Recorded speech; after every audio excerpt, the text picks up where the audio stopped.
بسم الله الرحمن الرحيم. مرحبا بكم معنا. اليوم ان شاء الله راح نديروا الدجاج بانيه كما يقولوا فراخ. هاي صدور دجاج شرائح ديروهم في الخلطه وفي الخبز يابس. دوك تشوفوا انا عندي شرائح دجاج هنايا، حكمتها حليتها فتحتها، راح ندير لها فكره اضافيه، راح نحشيها بالجبن. ودوك نقول لكم على المقادير. هنا عندنا في الخليط تاع الخبز عندنا كاس خبز، عندنا نصف كاس سميد تاع الكسرة، عندنا نص كاس طحين او فرينه، عندنا ملعقتين نشا، عندنا شويه كركم، شويه حبيت ندير له كركم باش يجيني لونه اصفر، شويه كمون نفس التوابل اللي راح نديرهم هنا، شويه فلفل اسود، شويه كزبره ومهم وزنجبيل هذو وملح. هذو هما التوابل، يعني تحبوا ديروا اخرين، انا يعني اكتفيت بالتوابل باه يجيني لونه اصفر، مش حابه ندير الحمر، معروف انه يجي اصفر. هذه هي ان شاء الله تعودوا فهمتوني. درك عندنا مقادير نفسها هنايا، عندنا ملعقه طحين او ملعقه ونص، شويه ملح، شويه فلفل اسود، شويه اكليل جبل، شويه كمون، شويه كزبره، شويه زنجبيل، شويه كركم بيعطيني لون اصفر، وملح. وعندنا لا موطارد، راح نديروا شويه موطارد باش يجينا بنين. عفوا انها تجي مليحه مع الدجاج، اللي ما عندوش ما يديرش، يعني حوايج يتقيد بهم، بس المهم هي مليحه يعني. عندي عصير ليمون، قلنا درنا مطرد عصير ليمون باه يحل لنا الانسجه تاعو. عندنا زبادي كيما نقولوا ياغورت طبيعي، ياغورت انا ما درتش علبه كامله، درت نصف. عندنا هذه ثوم درتها في شويه ما باش نحي لها هذا المبشور هذا، باش ما ديرليش الخليط تاعي ما يتحرقش ومن بعد كيف القلي. كما اللي عنده ثوم بودر يدير ثوم بودر.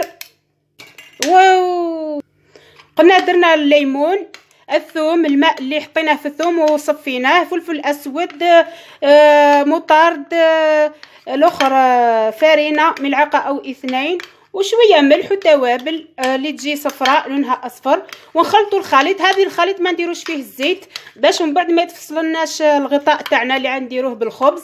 هذه هي نخلطوا الخليط تاعنا ونكملوا. هاو الخليط تاعنا تخلط. انا اذا لاحظت اني استغنيت على البيض واستغنيت على الحليب، درت في بلاصتو في مكان الزبادي كما يقولوا له الياغورت طبيعي، باش ما يجيناش ثقيل اقتصاد، يعني حتى هكا يجي مليح واقتصادي وخفيف في نفس الوقت. انا درك راح نخلي التتبيله هذه ونكملوا في الدجاج. شوفوا هنا يعني قلت لكم انا الشرائح هذو فتحتهم، درت لهم جيب في الوسط. راح نحكم الجبن، نفتحوا الجبن تاعنا ونتنيه هكا، نطبقوه نطويوه، وراح نحطو هنايا. تحبوا ديروا ملح ثاني هنايا وشويه فلفل اسود، ها ديروا نورمال داخل باش تجيكم مليحه التتبيله. يعني هو راح نديروا جبن، مهم هو الدجاج يعني يمتص الملح مليح هكا. ونلوحو نحطو هذو تاعنا، نحشيو الجبن هكا ها، ونقفل عليه، نحشيوها مليح ونقفل هذا سيخ كما تقولوا، ولا احنا نقولوا له كردون الاخر، عود خشب بالرقيق كيما هكا. ها تقفلوا على الجبن تاعكم، تحبوا تزيدوا وحده ها باش ما يسيحش كيما هكا، وبعد نحيوهم بصح لا نساوهم كيما هكا. ودوك نكمل انا المقادير الوصفه كامله، نزيد لكم وحده. هاهي هاو الجيب تاعنا، نديروا شويه ملح كالمره الاولى، ولا تحبوا تزيدوا زنجبيل. انا مهم راح نديروا في التتبيله الاخرى يكفيني شويه ملح فقط، ونزيدوا نحشيوه كما درنا المره اللي فاتت كيما هكا. هاي هكا يجيكم ألذ من انكم ديروا غير عادي تلوحوه كما بالطريقه المعروفه. هذه فكره اضافيه. عفوا نكمل، زين نغلق منها باش ما نطاش عليكم. نكمل جميع الكميه اللي عندي ونكملوا. هاو الشرائح تاعنا، شو كيفاه درت لهم، حشيتهم بالجبن، هاي غطيتهم ودرت لهم كردون. درك نحطهم كل في الخليط هذا تاعنا اللي درناه، التوابل ها هي نحطوه يتبل، نخلطوهم هكا ونخليوه. دوك انا نخليه يتبل معايا مده. المهم وكي نجي نقليه تشوفوا الطريقه. نكملوا كيما تعرفوا نديروه في هذه الطريقه مختصره، خير ما ديروه في الفرينه وتعاودوا ديروه في البيض وتعاودوا ديروه في الخبز والطبل الحيط كما نقولوا حنا خماج واواني بزاف. ها الطريقه تجيكم سهله. انا نحطو كامل كيما هكا، ها هو، ونخليه في التتبيله تاعو يتشرب مليح وفيما بعد ان شاء الله نكملوا كل شيء. هذه هي هكا زين نكمل معاكم هذه وخلاص. خليوه يتشرب توابل كامل. هاي الاخرى غنحطو في الثلاجه. ما ديروش الزيت باش من بعد يلصق لكم الخبز فيه، وما ديروش البصل هذاك هكا ومرحي، والاخرى راح من بعد يتحرق لكم. ما يخليش الكوفر هذاك يلصق لكم على الدجاج تاعكم. هذه تحبوا ما ديروهمش بالجبن ما ديروهمش. انا دوك نخليهم في الثلاجه يتبلوا ومن بعد ان شاء الله نكملوا. الاخر تاعنا الدجاجه وترقد في التوابل مده ساعه ونصف هكاك. دوكا نحكموا نحطوه هنايا في الخبز. ديروا له لاشابير وهذاك الخليط كيما هكا وتكاو عليه مليح كيما هك بالعقل هكا باش يلصق فيه الخليط. انا ما حبيتش نديرو كامل باش ما لا كان استكفيت ما نديروش كميه كامله باه ما يفسدليش. كاين يخصني نزيد كيما هكا نغلق عليهم هكا ونزيدو نخليوهم يقعدوا في الثلاجه ساعه او اكثر ونقليوهم. ها هي تقدروا ديروا كميه كيما هكا وتحطوها في الثلاجه تخبيوها في المجمد الوقت الحاجه هكا تجبدوها تقليوها. هاي راح نزيد لكم واحده اخرى كيما هكا نفس الطريقه هكا. دخلوا فيها مليح الخليط هكا وخلاص. حتى نكمل كميه كامل حطها فوق هادو ونقليوها. هاد الشرائح تاعنا كملتهم.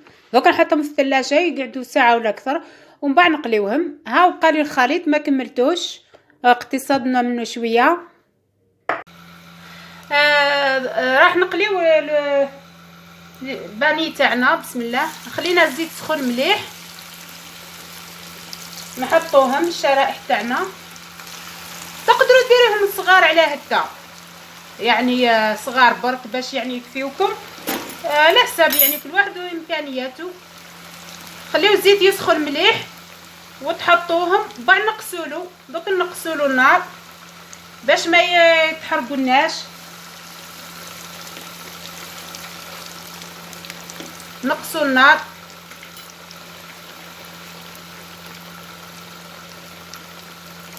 علو تعود قويه ومن بعد نقسولها. انا نخليهم يطيبوا على الجهه هذيك ومن بعد نزيدو نقلبوهم. هاي الاخرى هاو طابوا منا على الوجه سفلي نقلبوهم. هاي ها ما طارش الاخر تاعهم. خليناهم في الثلاجه قعدوا بردوا كيما هكا. ها هي ما ديروش فيهم برك الزيت في التتبيله. زيدوا خليوه يطيب على الوجه هذا الاخر سفلي حتى يطيبوا. هذه هي. ها الباني تاعنا طاب. نزيدلو شويه برك ونحيه. ها هو تحمر. هذه هي. ان شاء الله من بعد نشوفوه في طبق التقديم سهل يعني فيه برك مراحل تاع تبريد هذيك وخلاص. هاو الطبق تاعنا وجد صدور الدجاج باني مع الليمون مع صلصه مع السلطه. هذه ان شاء الله ينال اعجابكم. جربوه طريقه سهله يعني الاولاد هكا مع العشيه ولا تعودوا قاعدين طبقوها. هذه ان شاء الله تعجبكم. شاهيه طيبه. هادو شرائح جبن درتهم كي عاد سخونه يذوبوا، وفرات طبق خفيف يعني. شاهيه طيبه ان شاء الله يعجبكم. ها هي درت لكم تشوفوا من داخل ها طاب، وها ذاب لنا الجبن.